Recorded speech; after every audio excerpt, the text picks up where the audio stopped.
मेरे साथ इस समय प्रतिभा जिंदल जी मौजूद हैं। वैचारिक मिशन ट्रस्ट की आप संस्थापिका हैं और आपको बता दें कि निरंतर आप भगवान श्री राम की जो कथा कोठी मीना बाजार सीता धाम में हो रही है उसको आप श्रवण करने के लिए आ रही हैं।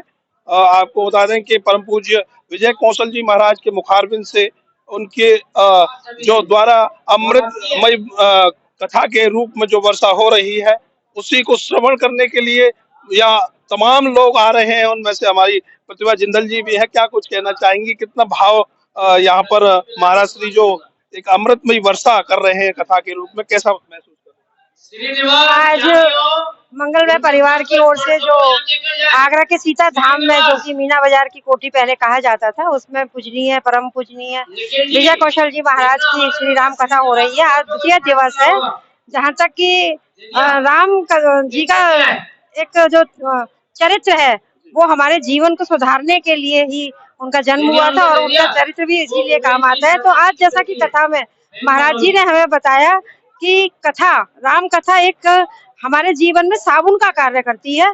जैसे हम अपने कपड़े को रोज धोते हैं और वो रोज गंदा हो जाता है और किसी ना किसी तरीके से साबुन लगाकर हम उसे साफ करते हैं, तो इसी प्रकार हमें निरंतर कथा भी सुननी चाहिए, क्योंकि कहीं ना कहीं हम बुराइयों को भी अपने जीवन में अपने साथ में अपने जीवन में उतार लेते हैं और कथा वही साबुन का काम करते हैं। क्योंकि कई लोगों को कहते सुना है वही कथा है, रोज सुनते हैं, क्या रोज सुनना, वही बातें हैं।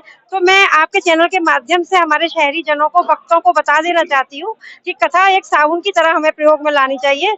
जिस तरह से हम रोज अपने घर का कूड़ा करकट निकालने के लिए झाड़ू लगाते हैं लेकिन खिड़की को बंद करना भूल जाते हैं, तो महाराज जी ने बताया कि जब भी हमारे घर के सामने से अगर कोई गाड़ी निकलती है तो धूल धक्कड़ हमारे घर में आई जाती है और हम फिर से झाड़ू लगाते हैं। उसी प्रकार कथा भी, जब हम किसी शादी में या किसी सामाजिक कार्यक्रम में जाते हैं तो हम कहीं ना कहीं से कोई भी बुराइयां अपने अंदर लेकर आ जाते हैं और कथा सुनने से हमारे अंदर की वो बुराइयां सारी दूर हो जाती है। बिल्कुल। आज जो भगवान महादेव के जो प्रसंग हुए, माँ पार्वती का जो प्रसंग हुआ, भगवान जो वृंदावन आए, तो कैसा लगा आपको? क्योंकि कुछ हंसी ठिठोली भी इस कथा में सुनने को देखने को मिल रही है, तो महसूस कैसा कर रहे हैं पूरे वातावरण को? बहुत अच्छा, क्योंकि इस तरह की हंसी ठिठोली कथा में बहुत ज्यादा जरूरी है। क्योंकि जब हम 3 घंटे एक साथ बैठते हैं तो हम चलचित्र को भी देखते हैं, अगर किसी पिक्चर को भी देखते हैं तो उसमें एक गाना इसलिए फिल्माया जाता है कि कहीं ना कहीं अगर बोरियत आ रही है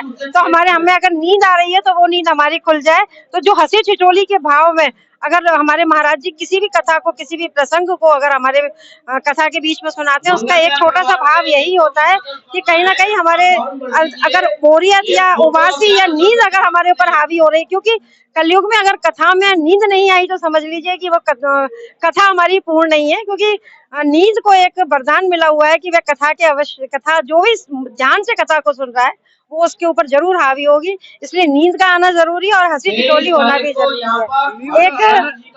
एक आना ही जरूरी है या सोना भी जरूरी है? नहीं, नींद आती है, वो एक स्वाभाविक प्रक्रिया है और महाराज जी उस बात को ध्यान में रखते हुए इस तरीके के हमें प्रसंग सुनाते हैं और उसमें हंसी ठिठोली लेकर आते हैं, जिससे कि वह नींद, कलयुग का प्रभाव हमारे ऊपर से चला जाए। और मैं आपके चैनल के माध्यम से कथा के बारे में एक और प्रसंग आज गुरुजी का बताना चाहती हूँ। उन्होंने बताया कि लोग कितना सीरियसली लेते हैं कि हमें जीवन में प्याज नहीं खानी चाहिए, लहसुन नहीं खानी चाहिए। तो आज गुरुजी ने बड़े ही सरल स्वभाव से, बड़े ही सरल तरीके से बताया कि हम अपने बच्चों को या अपने घर में कहते हैं कि प्याज नहीं खानी चाहिए, लहसुन नहीं खानी चाहिए, तो वो कहते हैं कि प्याज नहीं खाई, लहसुन नहीं खाई तो क्या रिश्वत खाई?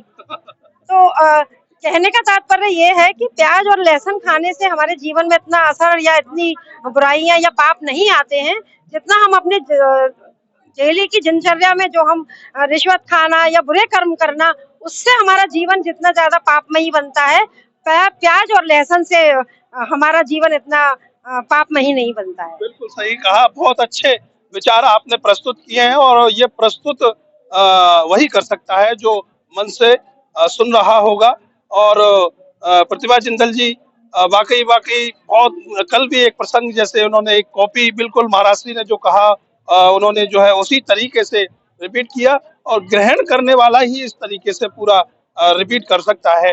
तो उम्मीद यही करते हैं कि जो प्रतिभा जिंदल जी जिस भाव से सुन रही हैं, ऐसे ही सारे दर्शकों को, लोगों को सुनना चाहिए। आगे भी नए विचारों के साथ फिर उपस्थित होंगे, तब तक मुझे दीजिए अनुमति। प्रणाम। जय श्री राम।